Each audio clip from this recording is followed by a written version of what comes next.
नमस्कार, आपके अपने YouTube चैनल हिंदी अध्ययन पर आपका स्वागत है।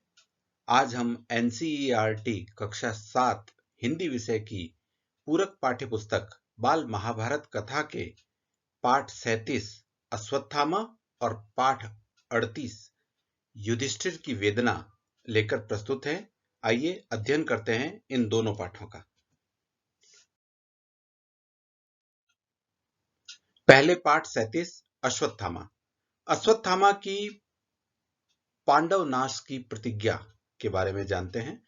दुर्योधन की दुर्दशा सुनकर अश्वत्थामा क्षुब्ध हो उठा। वह अपने पिता द्रोण की हत्या के लिए रचे गए कुचक्र को भूला नहीं था। उसने मरणासन्न दुर्योधन के पास जाकर प्रतिज्ञा की कि वह आज रात ही पांडवों को मार देगा। दुर्योधन ने आसपास खड़े लोगों को कहकर अश्वत्थामा को विधिवत कौरव सेना का सेनापति बनाया।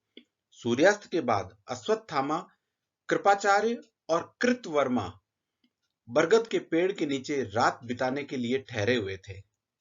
कृपाचार्य और कृतवर्मा थके होने के कारण वहीं पड़े पड़े सो गए, लेकिन अश्वत्थामा पांडवों तथा धृष्टद्युम्न को रात में ही मार डालने की योजना बना रहा था। उसने कृपाचार्य को जगाकर अपना निश्चय सुनाया। उन्होंने इस कार्य को धर्म के विरुद्ध बताया, तो भी वह अपनी बात कहकर धृष्टद्युम्न पर उन्मत्त होकर नाचने कूदने लगा और उसे पैरों से कुचलकर मार डाला। इसके बाद अश्वत्थामा ने अन्य पांचाल वीरों तथा द्रौपदी के पुत्रों को भी मार डाला। कृपाचार्य और कृतवर्मा ने भी धृष्टद्युम्न का इस हत्याकांड में साथ दिया। बाद में इन्होंने पांडवों के शिविरों में आग लगा दी। इससे सोए हुए सैनिक जाग पड़े और इधर उधर भागने लगे। अश्वत्थामा ने उन्हें भी निर्दयता से मार डाला।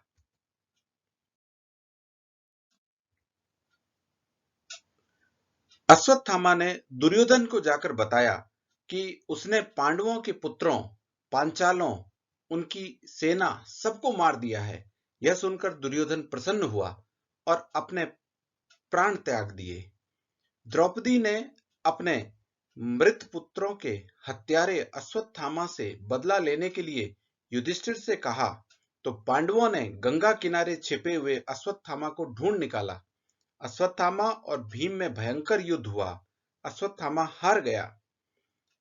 पांडव वंश का नामो निशान मिट गया होता, लेकिन श्री कृष्ण की कृपा से अभिमन्यु की पत्नी उत्तरा के गर्भ की रक्षा हो गई। उत्तरा ने परीक्षित को जन्म दिया। यही बाद में महाराज परीक्षित बने। हस्तिनापुर का दृश्य हृदय विदारक था। धृतराष्ट्र ने बीती बातों को याद करते हुए बहुत विलाप किया।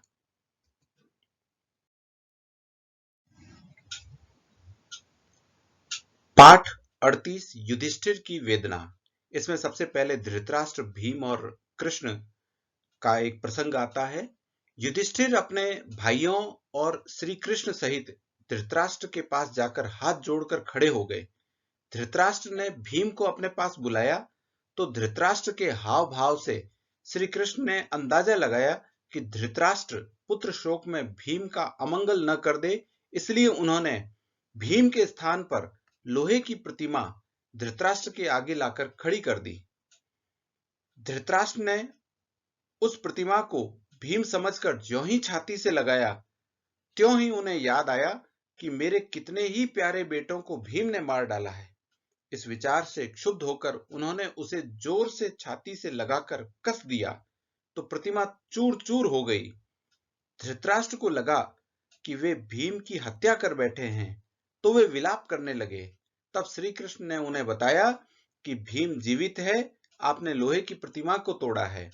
धृतराष्ट्र ने उन्हें आशीर्वाद देकर विदा किया। इसके बाद पांडव द्रौपदी गांधारी के पास जाते हैं। वे गांधारी के पास गए। उसने भी अपने शोक को दबाकर उन्हें आशीर्वाद दिया। युधिष्ठिर आदि सब चले गए, परंतु द्रौपदी वहीं गांधारी के पास रह गई।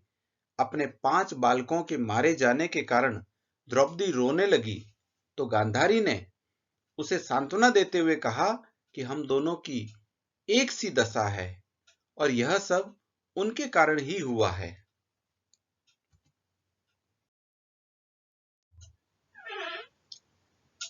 युधिष्ठिर की व्यथा। युधिष्ठिर भी इस बात से दुखी रहने लगे कि उन्होंने अपने ही बंधु बांधवों को मारकर राज्य प्राप्त किया है। उन्होंने वन में जाने का निश्चय किया ताकि इस पाप का प्रायश्चित हो सके। सभी भाइयों ने उन्हें समझाया। अर्जुन ने गृहस्थ धर्म बताया, भीम ने कटु वचनों से काम लिया, नकुल ने कर्म मार्ग समझाया, सहदेव ने नकुल का समर्थन करते हुए माता पिता आचार्य बंधु सब युधिष्ठिर को ही बताया। द्रौपदी ने भी उन्हें समझाया कि उन्हें संन्यास लेने की नहीं, राजोचित धर्म का पालन करते हुए शासन करना चाहिए। वे भीष्म पितामह से सलाह लेने गए तो पितामह ने उन्हें धर्म का मर्म समझाया। धृतराष्ट्र ने भी युधिष्ठिर को समझाया, उसे अपना पुत्र कहकर दुख न करने के लिए कहा।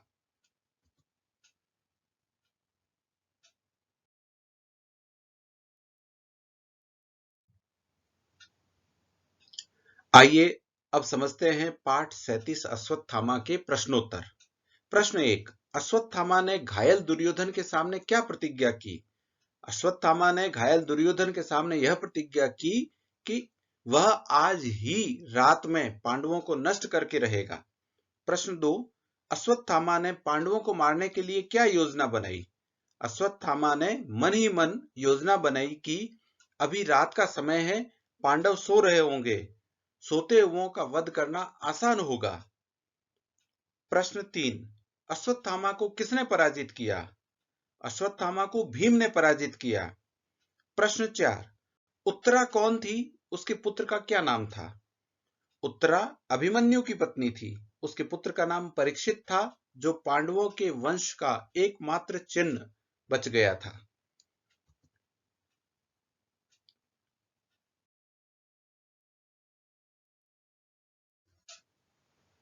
अब पाठ 38 युधिष्ठिर की वेदना के प्रश्नोत्तर। प्रश्न 1, श्री कृष्ण ने धृतराष्ट्र के सामने भीम की प्रतिमा क्यों भिजवाई? धृतराष्ट्र के हाव भाव से श्री कृष्ण समझ गए कि इस समय धृतराष्ट्र पुत्र शोक के कारण क्रोधित हैं, अतः भीम को उनके पास भेजना ठीक ना होगा। धृतराष्ट्र के हाथों अनर्थ ना हो, इस कारण उन्होंने भीम की प्रतिमा धृतराष्ट्र के सामने खड़ी कर दी। प्रश्न 2, गांधारी ने द्रौपदी से क्या कहा? गांधारी ने द्रौपदी से कहा, बेटी दुखी ना हो, हम दोनों की दशा एक जैसी है, हमें सांत्वना देने वाला कौन है? मेरे ही कारण हमारे कुल का सर्वनाश हुआ है, पर अब दोष देने से क्या लाभ?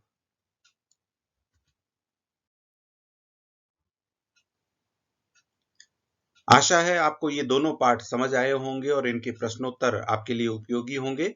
हमारे YouTube चैनल हिंदी अध्ययन को सब्सक्राइब करें, बेल आइकन दबाना न भूलें, साथ ही साथ हमारे वीडियोस को लाइक करें, शेयर करें। धन्यवाद।